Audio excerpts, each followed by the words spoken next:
Hinihiling ng tanging napili, ialis sa Kanya ang papuri, pasasalamat ng ating libing.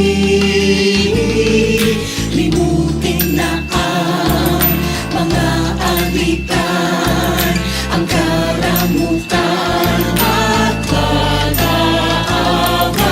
Magmahalan, magbigayan at magkasundo, iwagsi ang galit sa ating mga puso. Punuin na ng saya't ligaya ang mundo, panahon ng pag-ibig, ang Pasko.